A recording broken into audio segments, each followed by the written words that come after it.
Okay, so let's go and have a look at all of the new stuff that we added. Alright? But who will we play as? I suppose him, of course. Am I right? I mean, it will give us the easiest way to view all of his, bloodline and family history and whatnot. Anyway, I am Who are you playing choosing? Sultan Palamides of Zanzibar. Oh, okay. So you're trying to take in some of the new changes to both the Islamic world Yeah, and to that's the all. North Sea Yeah, area generally and the we're British and going to have a look stuff. at like Northern Europe and maybe a bit of look at the Middle East as well. So, anyway, did we add any new All right. Well, cultures? Palamedes is a good pick because it includes aspects of both, and also because it's probably one of the more interesting starts. I know that people joke about having more Muslims in Europe, but at the same time, he's not a reference to any immigrant population or anything like that. That he is actually Yeah. descendant of Yes, let's go into exiled his royalty. bloodline. The blood of Jamshid Escalbor al Said, which was founded on January the 12th, 1964. And it's a pretty powerful bloodline, all things considered. Um, so it can be it's got normal bloodline stuff, but they also have the wonderfully unique sword and dagger set, which gives so many things, which is fair because it's tier 5. So, just look at it. Like, novelist opinion, the reason why it takes away from that is because of it having the legendary status of having destroyed Roland's sword, Durandal, and killed him. Yes. So, which is pretty funny, all things considered. So, Right, because Durandal was actually used to fight the Saracens in what we would consider like our history, or at least in our historical yeah. fiction. So, of course, in this sort of retelling of it, it was a different situation that included a Saracen warrior and Durandal, and ending with its ultimate Let's destruction. go across and have a look at this wonderful new culture that we've added to Western France, of course. Your personal favorite culture, the Gallo. Ooh, they're beautiful. They're Oh yeah, blessed, truly, aren't they? you're the one who jumped on them so quickly when I just kind of offhanded I know. mentioned that I they know. existed. And they're sort of the backbone of that Yeah, I region for a know. very I know. long I'm time. just joking. They don't have any official characters yet because I Well, don't I really want did. to tackle France until I have the time and Yeah, energy to I finish added this other lad. I added this projects like lad. in the He's Middle. Gallo. You added Yeah, what? he's got. There's Oh, one. I think there's one Gallo character at the moment. well, that's So, good. I have at least. but also if you have a look here, you can see the GFX that I did for them, which is Celtic portraits with French clothes for both Bretons and Gallows. So that's pretty good. The Aishlav also have some unique portraits. So, which are what are they? Yeah, Slavic faces with Celtic clothes.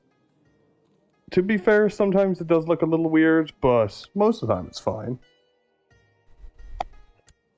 Overall, I mean. Um, did. Hmm? Also, yeah, the county you're in is Oh, actually a yeah, it holy is. site now, right? Uh, there we go. Winchester famously has a castle in it, which includes a 13th century recreation of the Round Table and has the names of all the knights Yeah. carved into it, which includes Excalibur and his 3 sons, who were all Round Table Knights themselves, despite being Saracens of a different faith. So that gives the supposed, in air quotes, Saracens that you are of a different faith more legitimacy in the eyes of the now Thelemic British government and also of the Summer Queen faithful in the south. We also, of course, expanded Summer Queen to include this county because of its religious significance, and given how close it is to them anyway. So, besides that, we can click in here on Arthek Julian, and you can see the new icon that Anglicanism has, which I think is pretty good. What do you think? I don't think you've seen it. I have not seen it, and I mostly know a bulk of the icons for faiths off of the Discord server emotes. So, I mean, it is cool to see it. I saw it when I was doing the Druze test game. I said that's the first time I saw it. I'd like to look around the map and look at new things that were added. It's like a capital E speared with a cross, which I based on the Church of England's icon, which is like a lowercase e with a cross going through it, but it's not as extreme. So, if we go up here, so will the Anglicans include like Episcopals? The Episcopals are their own separate religion, and they're the ones that come from in the American invasion. Like they're one of the potential ones that can come over, but also down here in West Africa, there is also the I think there's a Congolese invasion which can be Protestant, or is it Liberian? No, it's Liberian. There's a chance for the Liberians, instead of being Americanists, to be Episcopals instead. So. Right. Yeah. That makes sense. I have a feeling the Congolese would probably be a flavor of Catholic instead, because they were Belgian, French, sort of that whole region. And they were we also have up here some holdouts of Anglicanism in the north now. These count. But the Calvinists? What? I didn't hear you. Are they like with amongst the Calvinists, or are they they're based further apart from down? them? Like they're in Northumberland and around Liverpool and stuff. They have they have basically they aren't like the rulers of these provinces don't start with their Anglicanism being shown. They're secretly Anglican, whereas they rule Anglican provinces. So, we also have, of course, the Orange King heresy here, which is, I wonder what that's based on. It's based on you. It's based on unionists. And all these heresies and hidden faiths, and then we just have your character, who is very openly a body. Yes. Yeah, well, of course. I mean, the British just accept him. He is, of course, the descendant of Excalibur. So, I mean, what are they gonna do? If you're wondering, Excalibur was actually, as we would know him, Sultan Jamshid of Zanzibar. That's why he has the Al Said dynasty of Oman. It was a branch of the Omani family that ruled Zanzibar until its eventual collapse, and he moved to Portsmouth. If you actually look into the Al Said dynasty, you can see that it goes all the way back to the point at which the houses split. In what year was it? Well, he was. Oh, I want to say it's like the late 1800s. He died in 1857. Was it the late 1700s?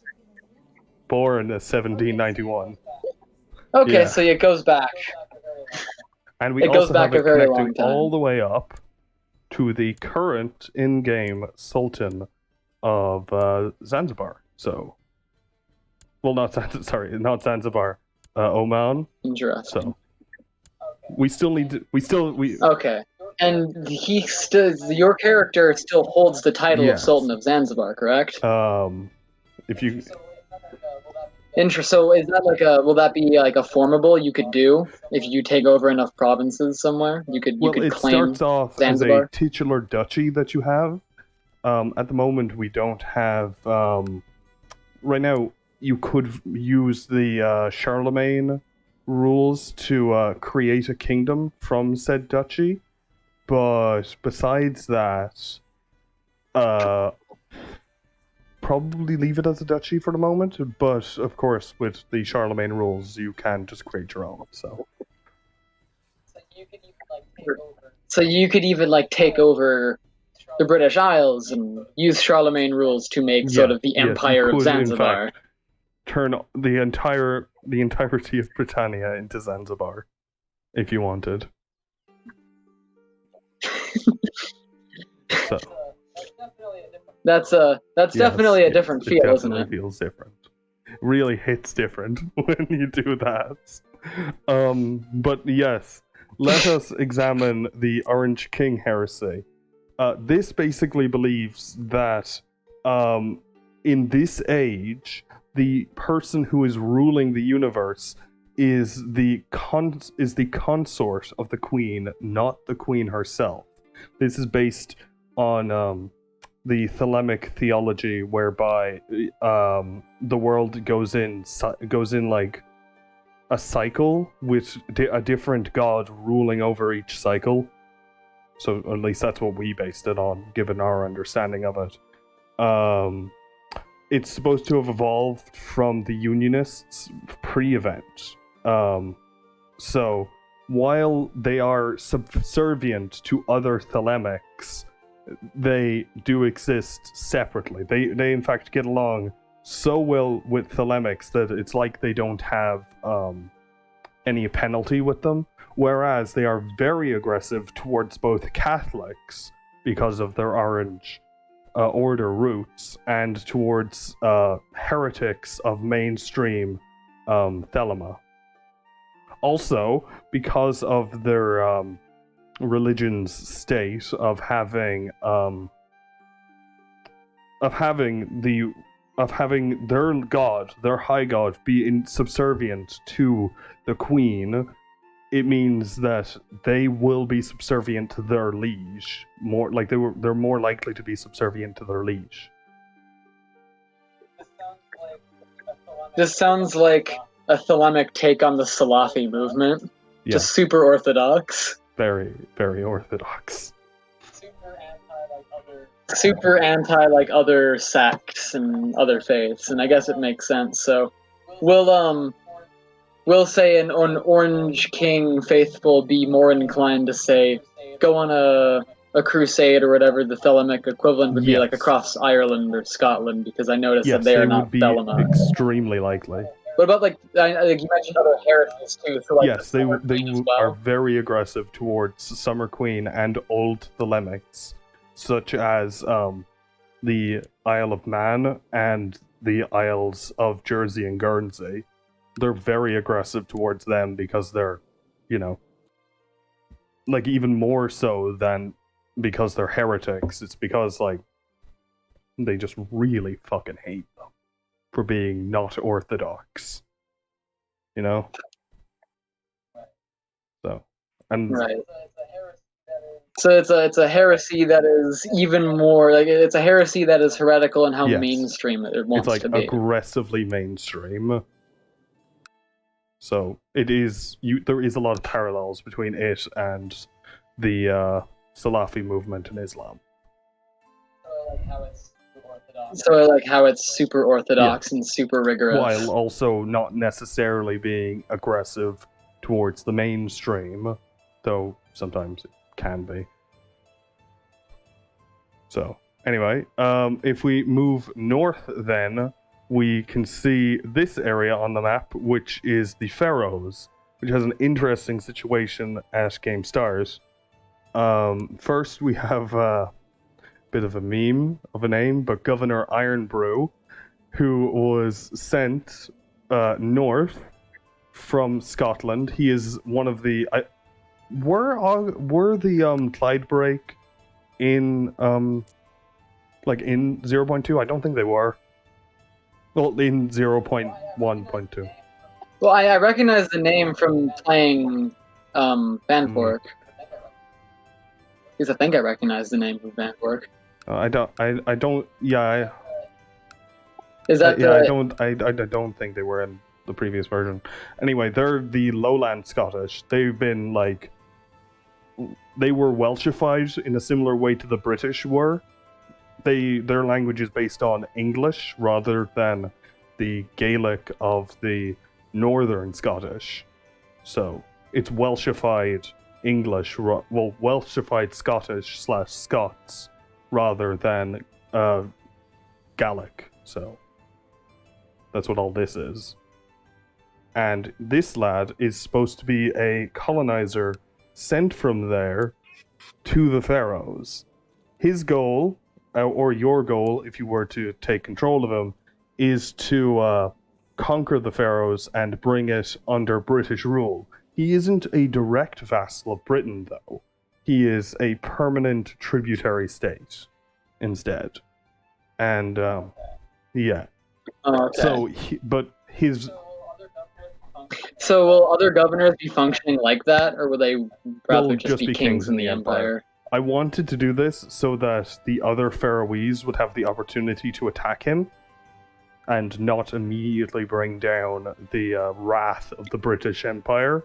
So while also maintaining it so that he is slightly more independent, which it makes sense for him to be more independent given the great distance between the north of Scotland and the Faroes.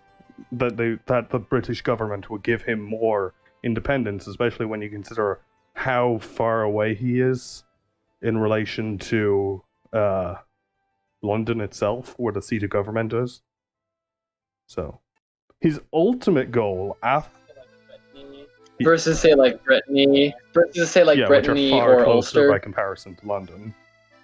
So, it's in ways it's a bit similar on a smaller scale to our lad over here in India, the Indian expedition. It's a bit right. Just sort of an adventurer who's heard of some land and then went to go off on an adventure to he was take given, it over. Or like something. he was given permission by the British government, of course, given some support and managed to take over the first island, and of course is a tributary, but isn't directly under the British Empire yet. The title that he has, the Governess of the Faroes, can at any point, because of its de jure status inside of Britannia, ask for vassalization. But the issue is, given how small it was, you can see it here, the Governess of the Faroes, ducal tier, Sultan of Zanzibar is also there.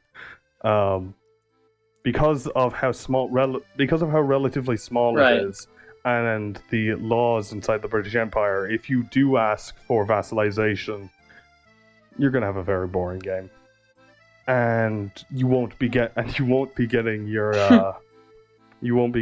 freedom back. There's just no way at that point you'd be able to rebel against Britain. So, also, if you notice here, I edited the Shetland Isles and the Isles of Orkney to be more geographically accurate to how they are in the real world. Whereas in base CK2, this is all one large landmass, which is kind of weird. Looks very weird on when you compare it to what it actually looks like.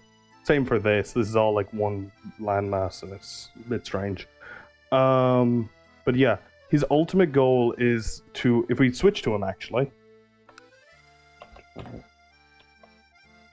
well, I'll be able to show it.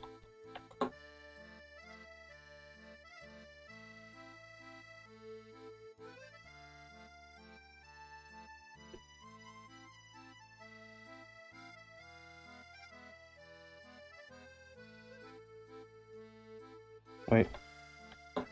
3 0 0 0 0 0 0 2. Is it about to switch? Yes, it is. Okay, if we switch to him, you can see that his ultimate goal is to form the Governorate of the North Sea, which can be formed once you have complete control of the Faroes. At which point you will be given claims on all of Doggerland, so all 4 provinces there, and all of Iceland, as well as Jan Mayen. And your goal at that point is to So you can finally bring the hammer of the British down upon Doggerland. Now, how does this work with the Dogger Gone submod enabled? Does it just not include that then? It just won't be there. Okay. Just won't appear. You just won't get like any claims on it. But it's like, but has it accounted to not give you a claim for it, or would you just be given a dead claim? It won't display anything for it.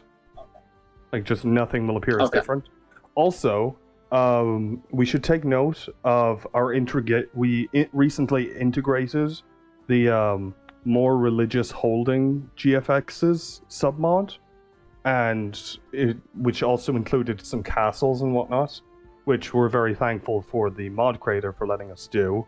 And as you can see, it's very different throughout Britain and Ireland because of it. In Britain, we have all of these wonderful GFXs.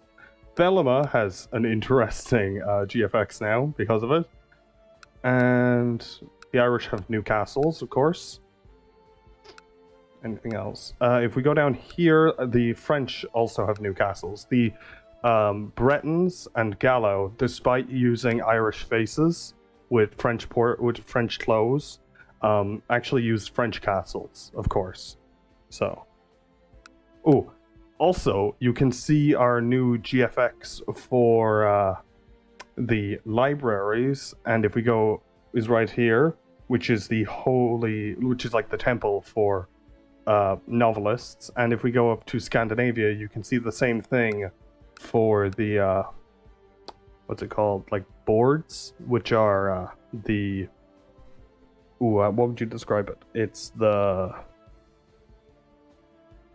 I always forget. It's the temples. It's the temples for their like religion. So I was very happy with how they turned out. We have them throughout, most of them. The mod maker did a very good job with them, to be honest, and we're very thankful for him letting us. It does make Doggerland a little weird, because now they have these wonderfully big castles, since they're the only proper Vikings left. like the only vaguely Viking like ones left. It looks a little bit weird. They have these wonderfully big castles now. But that's the only place where it's weird. Everywhere else it looks wonderful. Right. You know, the Frisians have English castles. Is there anything else that we should have a look at? I think we added some new...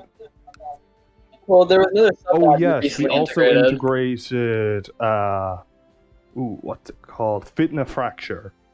Which means that now, if two rebellions are going on, two title rebellions are going on in an empire, it means that the empire can break in two, and there will be two, but only if it goes on for 4 years, I'm pretty sure.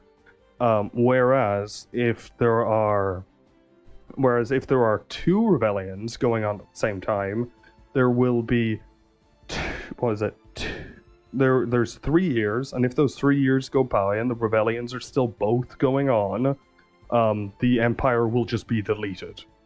They will dissolve the monarchy, which we've tested, and it does mean that sometimes Britannia can just completely disappear from the map. Same with some of the other empires, which also, if you take a quick look, you can see that so like Transnistria disappear. Yeah, even if it's stable.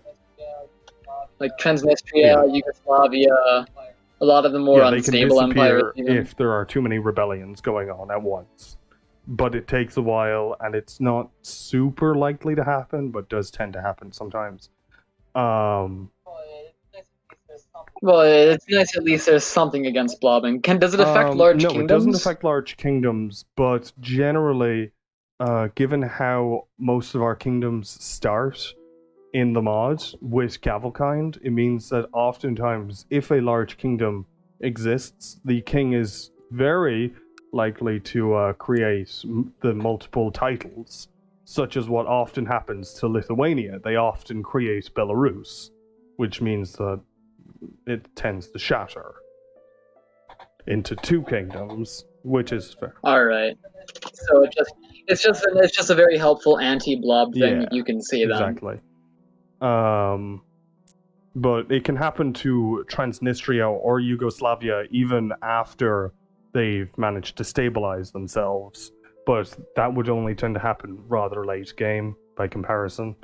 So yeah. We also added the HRE shield for Yugoslavia, which I think looks really nice on it altogether.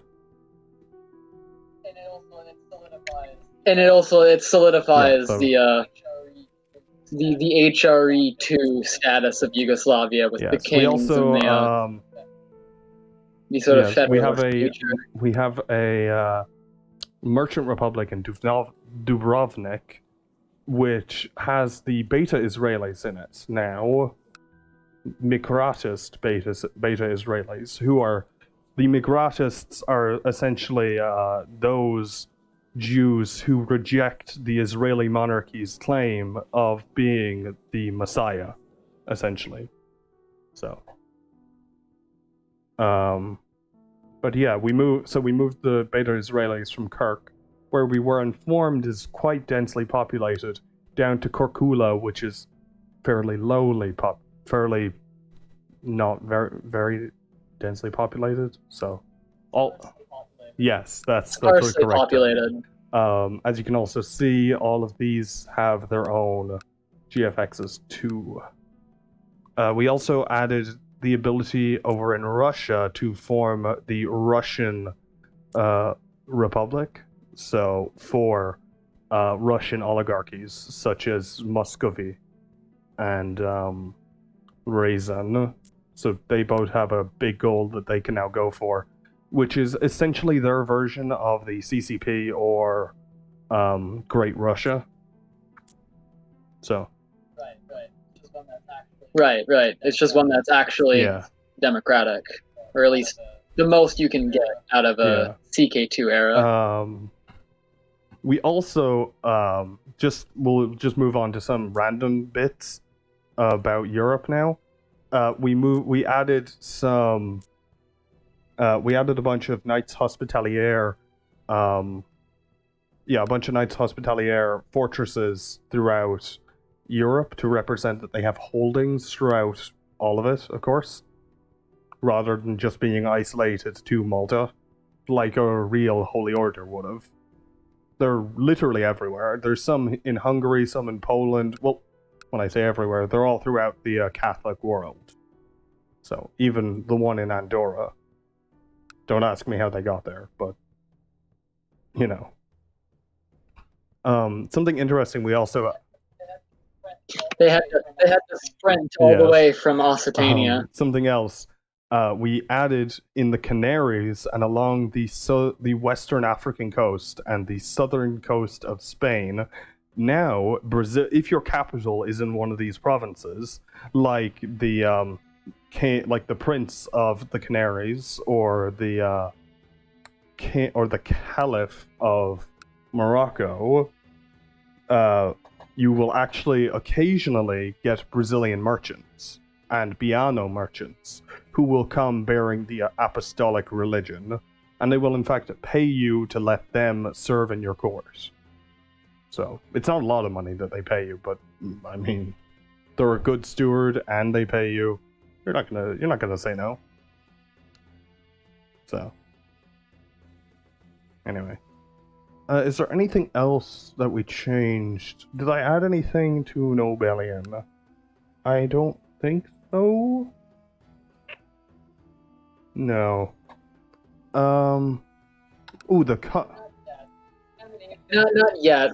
Scandinavia is its own beast that I think a few people want to work on, but again, you have to focus. Yeah, Scandinavia. At some point. Like, Scandinavia is probably one of the more boring places at the moment in the mod, but like the Nobelia.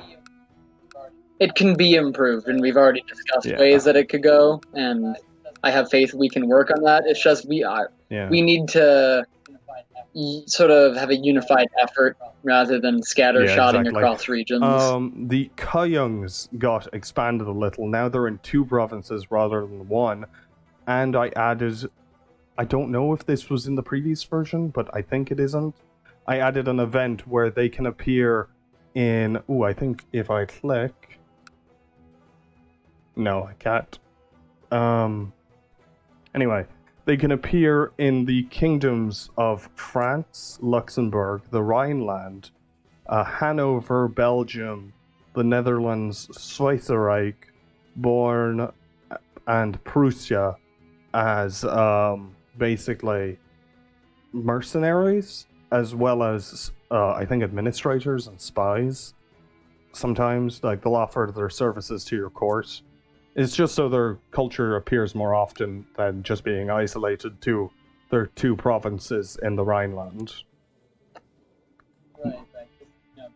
Right, because, they're probably going to be active in more places, and there were a lot more isolated Americans than just those on the Ramstein airbase. And besides that, I mean, it's not like they just stay on the Ramstein airbase anyway.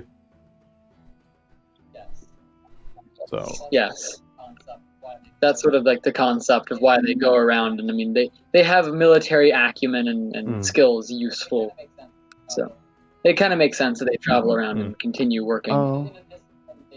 In a discipline that they've been in for generations. Did we add any cultures to it? Oh, we added the Romanche, which are a small culture that are large, which are like half and half Calvinist and half and half Calvinist and half Catholic.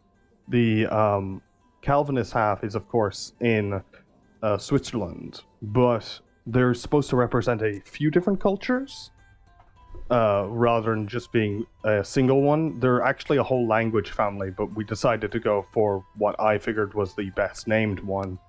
They're supposed to represent the Rhaetian language family, the Rhaetian Romance language family. Otherwise, it's known as Dirty Romance because it has a lot of German mixed into it.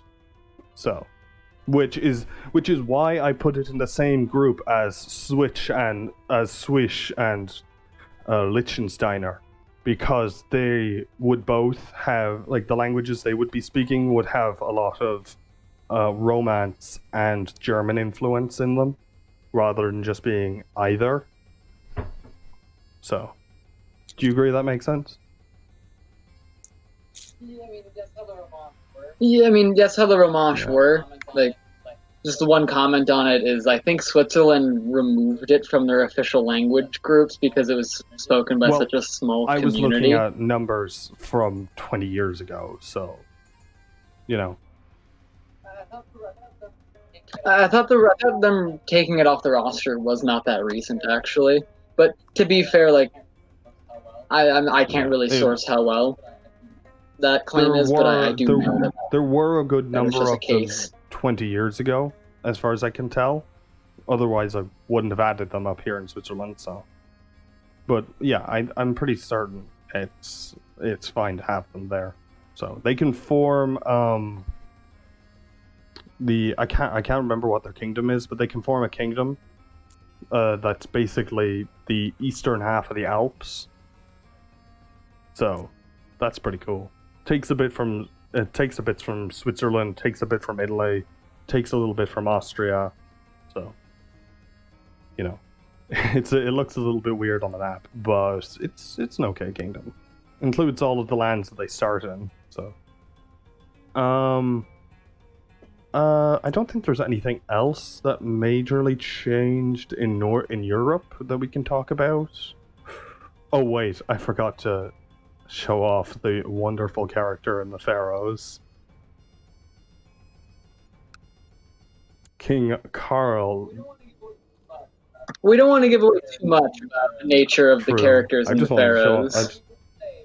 But what we will say is that one thing that I do enjoy is that we have a duchess in the Pharaohs. I don't think I've seen a lot of duchess starts, and that's fun. That's fun. Yes, Isn't it's she because called they a queen have though? petty kings, so you know. Also, all of Ah, right. So we actually have a queen start with Carl, her very yes, notable husband, and then a very powerful son that will. So sort of with a son like that, I guess you're kind of on like a 14-year, yeah, 15-year timer. Yeah, that like a minimum to where that son will grow up and he will be a big thorn in the side of yes, definitely. Iron Brew. Also, And as well, I think like at the start, the Pharaohs are more disunited. So if you're playing as Iron Brew, you kind of want to yeah, get before she rolling starts before integrating all of her tributaries. they start grouping up into a more powerful duchy. And the two notable characters, well, the three very powerful characters in the actual sort of petty Mm. queendom She's start yeah, absorbing the yeah. counts She for starts the petty off kings. with all 4 of the counts as her tributaries, but essentially she's very likely to start integrating them into her kingdom directly. So, you know. Also, some Right. Yeah, so because we kind of wanted to represent how the pharaohs were kind of loosely knit together more than say a traditional kingdom in CK2. So instead of having them being represented as direct vassals, they were seen as tributaries that were more just sworn to her specifically rather than to any exactly. title. Also, something I forgot to mention when we were talking about the Ashlav is that they when they can actually appear in Ireland now by event as what is it as mercenaries or spies or administrators or diplomats. So just anywhere in Ireland specifically. So even you, Aran Islands, even you. Um, Finally, Slavs everywhere. Slavs everywhere. What else? Ooh, one last thing before we end this. If we have a look here, just one brief little thing before we end it. We decided to move the Rumka from East Turkey, where while there is some Pontic Greeks left there really isn't that many, and we split it into 2 cultures, where essentially I found out that there are more Pontic Greeks in Ukraine than in Turkey, because they fled there after well, a lot of them went there. Yes, after the Ottoman conquest of Yeah, Trebizond, I think they fled there. They fled well to the yeah, Pontic Steppe and elsewhere. And one thing to note is that for a long time that region I think only had like a few hundred at most Pontic Greeks, and more modern numbers like close to where we get to like the late 90s or even the mid 90s. It's only like in like the double digits. Really like a Turk dominated area. And the Rumka now represent more a melting pot of Greek and yes, they Turkish are. culture As together. And that's why it's if you look at represented. this, you'll see that they have Turkish faces but wear Greek clothes. Same for their children. So, it shows. Yes. So one thing to note is that the Anatolian Turks and the Greeks actually share a lot of sort of genetic ancestry, and also a lot of cultural beats. There's a lot of influence they both gave to each other. So looking at it from that perspective, you can see that a melting pot between the two is a logical step to take. So when if you have a Byzantium game where you want to form that and you are a Hellene or a Greek, you're going to end up with a very Rumka sort of Anatolian province. So you're going to still have all that Turkish influence showing in your empire. While they will be culturally Greek, and they will they'll be speaking Greek, they'll still look Turkish and whatnot, and you'll still be able to recruit Rumka leaders from the provinces and all that. So if you want, Yes, it's just more of an interesting, also- sort of we also detail to have. changed the ruler of Anatolia from being a Hellene to being an Aeginoi, which means his homeland is one of the islands in the Aegean. And we also fixed Crete because beforehand it was entirely Hellene, whereas now it's got a Jewish colony on it. The Israelis now have their own GFX, which are a mix of Western portraits using with Arab faces. So it's like Western clothes with Arab faces, which looks pretty good altogether, all things considered. And the other half, so it has a Jewish colony on one side and a Gianoi on the other,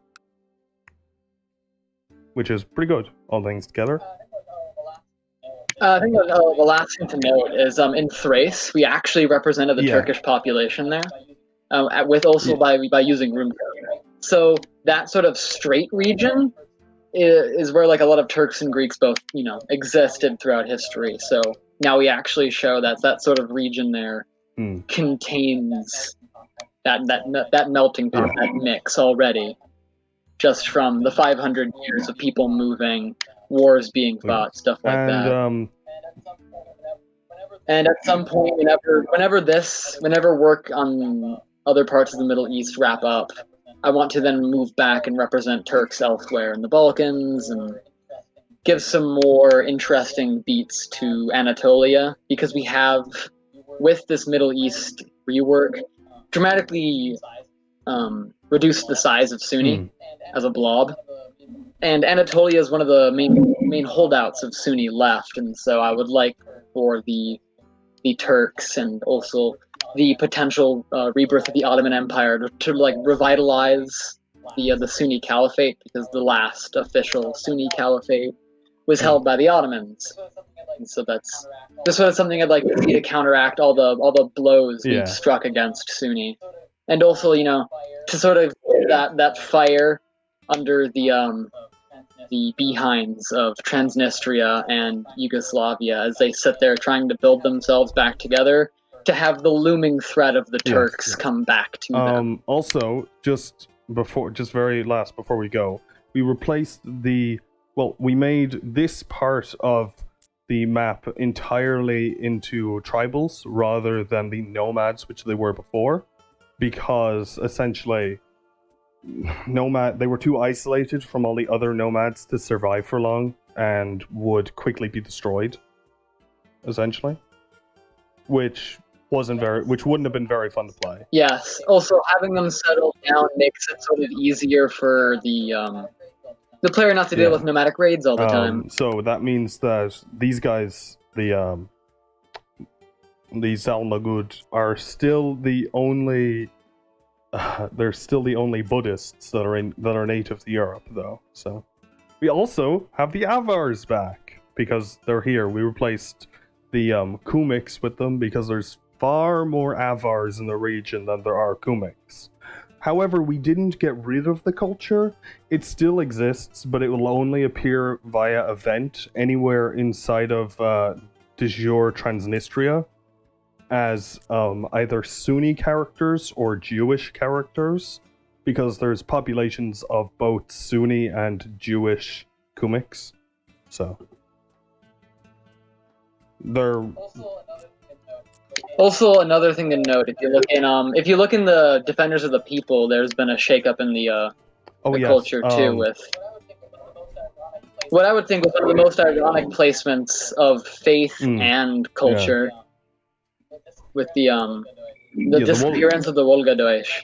Now, the Volga-Deutsch was something I noticed a very long time ago in the mod when I pointed out that none other than Joseph Stalin himself did what he always does and takes a culture he doesn't like and moves them to Kazakhstan. And there were about like 110 Volga-Deutsch left in Engels in like the mid 1900s. And then to have a Stalinist ruling over them was just an even bigger smack of irony. While to talk about, they're literally praising the man who but them we all didn't out of get rid of Engels. the Volga-Deutsch. They're now out on the steppe where they actually are. Yeah. So that's good.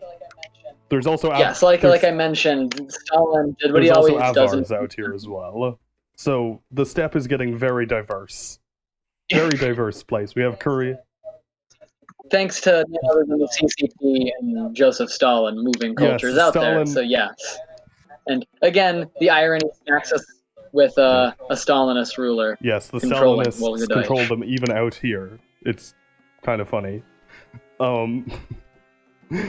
But the Volga Deutsch themselves are actually Ironist, as are the Avars. They've adopted the faith which spread to the south of them, and are some of the few Ironist tribal starts.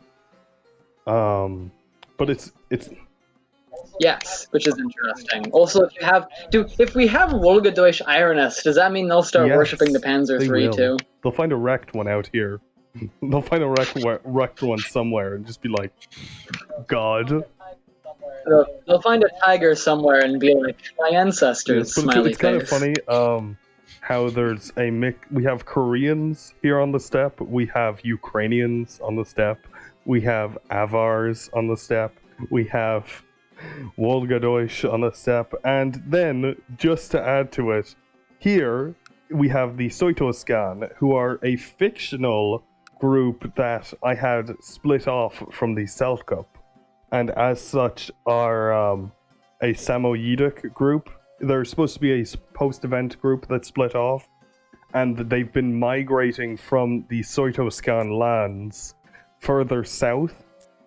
And it's sent. I eventually want to have them migrate via event into Persia, and essentially have it be something similar to what it was like when the Magyars moved into Europe.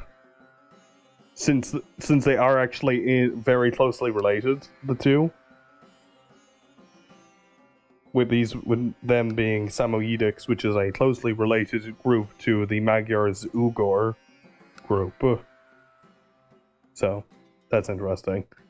But yeah, we also a little province change up that happened was that I added North Ossetia and South Ossetia. South Ossetia being ruled by a Georgian Stalinist man called this is where Stalin was moved to, of course. But of course, like the mods version of Stalin. So, but North Ossetia is Alan, which is what the Ossetians are descended from. So, and I wanted to use the name that would be more recognizable to CK2 players in this instance. It's just so you'd understand the continuation between the two. But anyway, he is also Stalinist because the Ossetians in general are for some reason, they're very pro the Soviet Union, just as a whole. I'm not very sure why, but they are. So it makes sense for them to have adopted Stalinism. So, but they're ruled over by the Chechenian Duke, but they basically have the same power as him. So he's not really going to do any better. Anyway, I think that's everything we want to cover now. Anything else to add? Not really, no. We've covered a lot more than I expected, and we've gone a lot longer than I expected, too. It's once you get started, it's hard to stop. Anyway. Bye everyone who listened.